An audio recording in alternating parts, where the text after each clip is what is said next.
ينتفع به بعثه الله يوم القيامة عالما فقيها. کہ اگر کوئی شخص، اگر کوئی مومن، اگر کوئی انسان میری امت میں سے ہماری 40 احادیث کو حفظ کر لے، یاد کر لے، اور یا صرف یاد کرنے پر اکتفا نہ کرے بلکہ یاد کرنے کے ساتھ ساتھ اس پر عمل پیدا ہونے کی بھی کوشش کرے، تو بعثہ اللہ یوم القیامت عالما فقیہا، پروردگار عالم روز محشر اسے عالم و فقیہ کی شکل میں مبعوث کرے گا، محشور کرے گا۔ تو عزیزان گرامی، فقیہ ہونا کوئی عام بات نہیں ہے۔ جب 70 سال ایک انسان پڑھ لیتا ہے، لکھ لیتا، اپنی پوری زندگی صرف کر لیتا ہے کتابوں کے ساتھ، کتابوں کے لیے، تب جا کے انسان فقیہ بنتا ہے۔ لیکن اگر پیغمبر نے آپ کو آفر دیا ہے کہ اگر آپ 40 حدیثیں یاد کر لیں اور اس پر عمل کرنے کی کوشش کریں تو پروردگار عالم روز محشر آپ کو عالم و فقیہ کی شکل میں محشور کرے گا۔ مولانا امام حسن العسکری علیہ السلام فرماتے ہیں روز اربعین کی مناسبت سے کہ مومن کی کچھ علامتیں بیان کی ہیں امام علیہ السلام نے۔ علامات المومن خمس، کہ مومن کی جو علامتیں ہیں وہ 5 عدد ہیں، یعنی مومن کی کچھ علامتیں ہیں، ان میں سے 5 امام نے بیان فرمائے ہیں۔ سب سے پہلی علامت جو مومن کی ہے وہ یہ ہے کہ صلاۃ 51 رکعت۔ مومن کی سب سے پہلی علامت یہ ہے کہ وہ شب روز میں 51 رکعت نماز ادا کرتا ہے، یعنی شب روز میں وہ 51 رکعت نماز ادا کرتا ہے۔ تو اب یہ 51 رکعت نماز کیسے ہوگی؟ 17 رکعت تو واجبات نماز، واجب نمازیں پڑھتے ہیں، اس کے بعد کام کرتے جائیے۔ صبح کی 2 رکعت جو ہے نافلہ کی نماز ہے، ظہر کی 8 رکعت نافلہ نماز ہے، عصر کی 8 رکعت نافلہ نماز ہے، مغرب کی 4 رکعت نافلہ نماز ہے، اور عشاء کی 1 رکعت نافلہ نماز ہے، اور اس کے علاوہ نماز شب جو 11 رکعت ہے۔ تو یہ تمام نمازوں کا آپ جوڑیں گے، کاؤنٹ کریں گے تو کل ملا کے 51 رکعت بنتی ہے۔ تو مومن کی ایک علامت جو سب سے پہلی علامت امام نے بیان فرمائی ہے وہ یہ ہے کہ وہ شب روز میں 51 رکعت نماز ادا کرتا ہے۔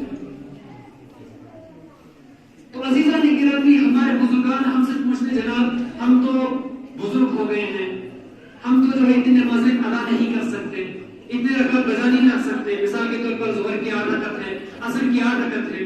تو جناب لیکن دین اسلام جو آیا ہے آسانی کے لیے آیا ہے تاکہ آپ کی لائف کو، آپ کی زندگی کو آسان بنایا جا سکے۔ تو یہ آپ کی مشکلات کو زیادہ کرنے کے لیے نہیں آیا ہے، لہٰذا اسلام نے بھی کچھ آپ کے لیے کچھ سولوشنز رکھے ہیں۔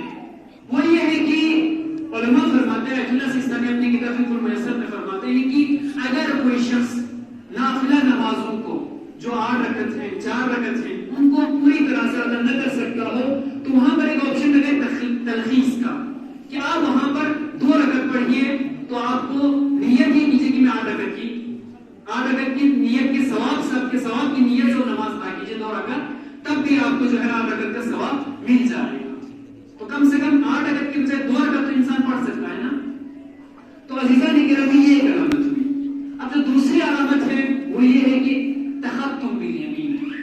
مومن کی دوسری علامت یہ ہے کہ وہ اپنے داہنے ہاتھ میں انگوٹھی پہنتا ہے۔ ہمارے بہت سارے برادران کو میں نے دیکھا کہ وہ انگوٹھی تو پہنتے ہیں، عقیق بھی پہنتے ہیں، پر وہ اپنے بائیں ہاتھ میں پہنتے ہیں۔ جب پوچھتے جناب آپ اپنے بائیں ہاتھ میں کیوں پہنتے ہیں تو کہتے ہیں کہ جناب میرے داہنے ہاتھ میں انگوٹھی اچھی نہیں لگتی۔ تو عزیزان گرامی، اچھی لگنے کے لیے آپ پہنتے ہیں یا سنت رسول کو، سنت اہل بیت کو قائم کرنے کے لیے پہنتے ہیں؟ اگر آپ سنت رسول پر عمل کرنے کے لیے انگوٹھی پہنتے ہیں تو جیسے رسول نے فرمایا ہے ویسے پہنیے، تاکہ اپنے منمانی سے پہنیے۔ اگر امام علی علیہ السلام فرماتے ہیں کہ اگر کوئی شخص عقیق کی انگوٹھی کے ساتھ 2 رکعت نماز ادا کرے تو بغیر عقیق کے 1000 رکعت کے پڑھنے کا ثواب اس کو ملتا ہے۔ تو یہ عزیزان گرامی عقیق کے پہننے کا ثواب۔ تو امام نے جو دوسری علامت بیان کی ہے وہ ہے کہ التختم بالیمین، کہ وہ اپنے داہنے ہاتھ میں انگوٹھی پہنتا ہے۔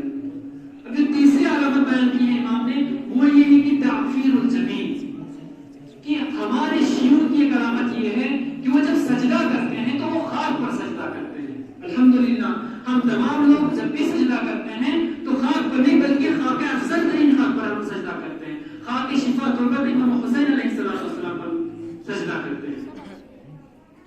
عزیزان گرامی یہ ہوئی تیسری علامت. اب چوتھی جو شیوع کی علامت ہے وہ یہ ہے کہ الجہر بسم اللہ الرحمن الرحیم.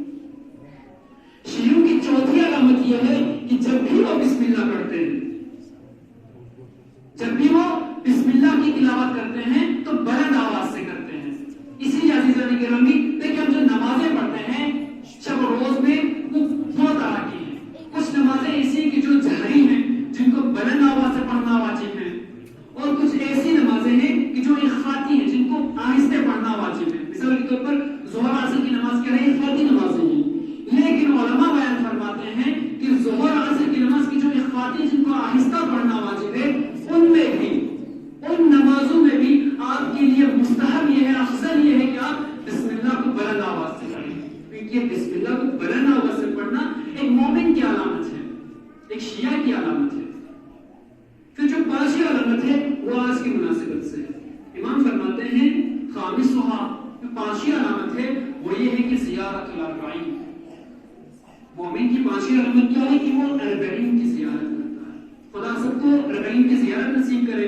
اگر ہاں ہم نہیں جا سکتے، استطاعت نہیں رکھ سکتے، راستے بند ہیں، ویزا نہیں ہے، لہٰذا ہم کیا کر سکتے ہیں، دور سے السلام علیکم یا آپ نے جو ثواب وہاں پر جانے والوں کا ہے کم سے کم اتنا نہیں تو تھوڑا تو ثواب ملے گا. علماء بیان فرماتے ہیں کہ اگر کوئی شخص یا ابا عبداللہ کے اگر کہے ہر روز تو امام علیہ السلام اس کی زیارت کو قبول کرتا ہے. زیارت مقبول ہے، جو وہ زیارت کرتا ہے، امام کو سلام کرتا ہے، امام اس کے سلام کا جواب دیتے ہیں. تو عزیزان گرامی جو زیارت اربعین کے سلسلے میں ملتا ہے کہ زیارت اربعین میں کیا ہوتا ہے، ایک سنت ہے کہ آپ نجف سے کربلا پیدل جاتے ہیں.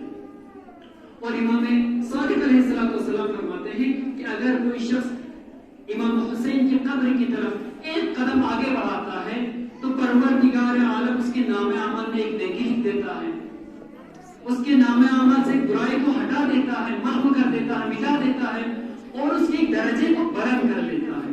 اسی طرح سے بہت سی روایتیں ہیں جہاں پر یہ ملتی ہے کہ اگر کوئی شخص قبر حسین کی زیارت کرے تو یہ 20 حج سے بھی افضل ہے. اگر کوئی 20 حج کرے اور ایک شخص زیارت اربعین کرے، امام حسین کی زیارت کرے اربعین کے روز، تو یہ اس 20 حج سے بھی افضل ہے. روایتوں میں موجود ہے عزیزان گرامی. تو عزیزان گرامی جو امام حسین پر گریہ کرنے کا، امام حسین کی زیارت کرنے کا، امام کے سلسلے میں یہ ملتا ہے کہ اگر کوئی شخص کسی شخص کے پاس امام کا ذکر ہو، امام حسین علیہ السلام کا تذکرہ ہو اور اس کی آنکھ سے ایک چھوٹا سا قطرہ آنسو نکل آئے تو پروردگار عالم اس کو جنت کا واسطہ دیتا ہے. پیغمبر کی حدیث ہے، پیغمبر فرماتے ہیں کل عین باقیہ یوم القیامہ الا عین بکت علی الحسین فی الدنیا. ہر آنکھ قیامت کے روز رو رہی ہوگی، گریہ کر رہی ہوگی، سوائے اس آنکھ کے کہ جس نے اس دنیا میں امام حسین علیہ السلام پر اپنے آنسو بہائے ہیں. فإنها ضاحكة مستبشرة بنعيم الجنة. بلکہ وہ آنکھ جس آنکھ نے اس دنیا میں غم حسین کو سن کر، تذکرہ حسین کو سن کر آنسو بہائے ہیں، وہ آنکھ خوش ہوگی جنت کی خوشخبری سن کر. تو عزیزان گرامی ہمارے ذہن میں یہ سوال پیدا ہوتا ہے کہ جناب ہم اتنا ماتم کرتے ہیں، گریہ کرتے ہیں، اور گریہ کرنے کا امام حسین کی زیارت کا اتنا ثواب کیوں ہے؟ اتنا ثواب اللہ نے امام کی زیارت کا، امام پر گریہ کرنے کا کیوں رکھا ہے؟ تو عزیزان گرامی علماء فرماتے ہیں ایک مثال کے ذریعے سے. دیکھیے عزیزان گرامی ایک بادشاہ ہے، وہ بادشاہ اپنے کچھ وزیروں کو لے کر شکار پر جاتا ہے. اب شکار پر گئے، جنگل میں پہنچے، جنگل میں پہنچنے کے بعد وہ اپنے وزیروں سے جدا ہو گیا. اپنے وزیروں سے جدا ہونے کے بعد وہ وزیروں کو کھو گئے. اب وزیر کہاں نہیں پتا، وزیروں کو بادشاہ نہیں مل رہا، بادشاہ کو وزیر نہیں مل رہے. اب جو وزیر تھے وہ تو لوٹ کر محل پہنچ گئے. اب جو بادشاہ ہے، بادشاہ کو تو راستہ نہیں معلوم، لہٰذا بھٹکتا رہا، کئی دنوں تک جنگل میں بھٹکتا رہا. یہ مثال ذہن میں رکھیے عزیزان گرامی.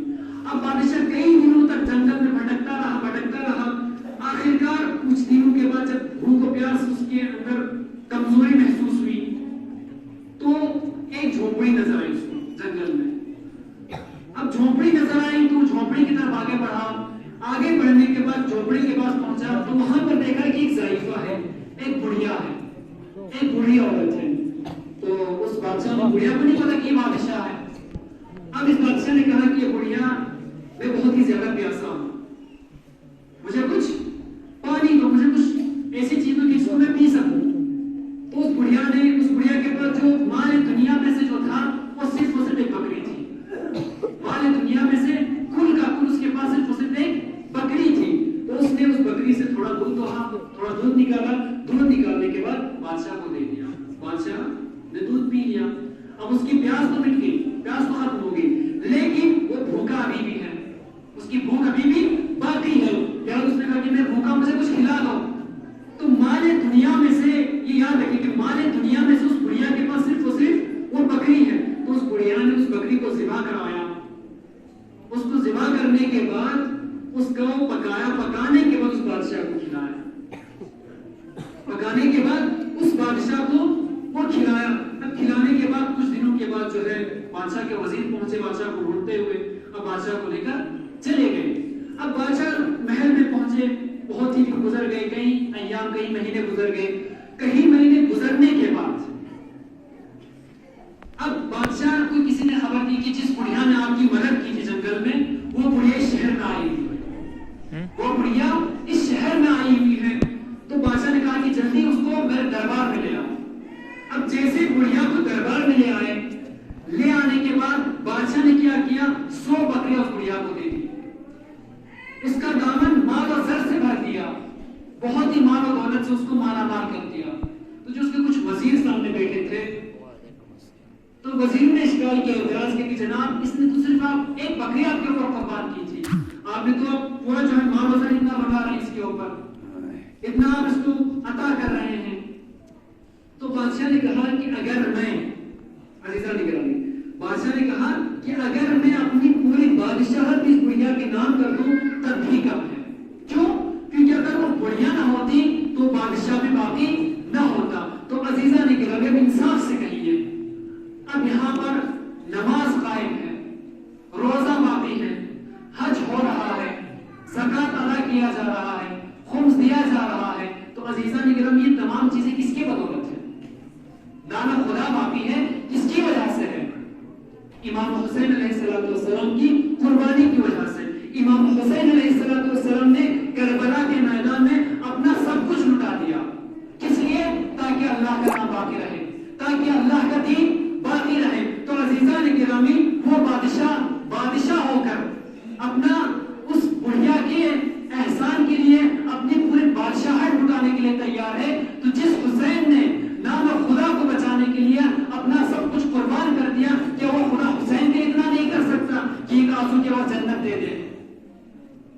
یہ کوئی بڑی بات نہیں عزیزان گرامی کہ لوگ اعتراض کرتے ہیں کہ ایک آنسو کے بدلے میں جنت کیسے مل سکتی ہے؟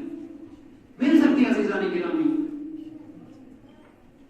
کیونکہ حسین علیہ السلام کوئی معمولی شخصیت نہیں ہے، بلکہ امام حسین علیہ السلام کی شخصیت وہ ہے کہ جنہوں نے اپنا سب کچھ لٹا دیا، اپنا گھر بار لٹا دیا، اس لیے نام خدا کو باقی رکھنے کے لیے. اب لوگ کہتے ہیں کہ ہم زندہ و جاوید کا ماتم نہیں کرتے. روئے ہو جو قائل ہو ممات شہداء کے، جو قائل ہو ممات شہداء کے، جو لوگ یہ کہتے ہیں کہ شہداء مرے ہوئے ہیں.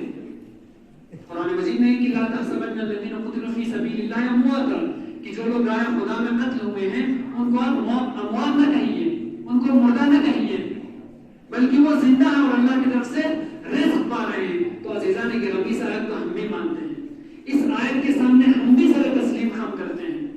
لیکن عزیزان گرامی ہم کسی کے موت پر نہیں روتے بلکہ مصیبت پر روتے ہیں. موت پر گریہ نہیں کیا جاتا بلکہ جو مصیبتیں پر امام حسین علیہ السلام پر توڑی گئی، امام حسین علیہ السلام پر ڈھائی گئی، ان کو یاد کر کے ہم روتے ہیں. اس کی ایک مثال بیان کر دوں. آج سے تقریباً 60-70 سال قبل یورپ کے جو ہے جنوب میں ایک ملک ہے یونان، جس کو گریس کہا جاتا ہے آج کے زمانے میں. تو وہاں کے کچھ لوگوں نے یہ فیصلہ کیا کہ ہم اس وہاں سے آج سے تقریباً 60-70 سال پہلے سے طرح کا واقعہ. تو وہ لوگ کہتے ہیں کہ ہم ایک کیس لڑیں گے, ایک کیس کو کورٹ میں لے کر جائیں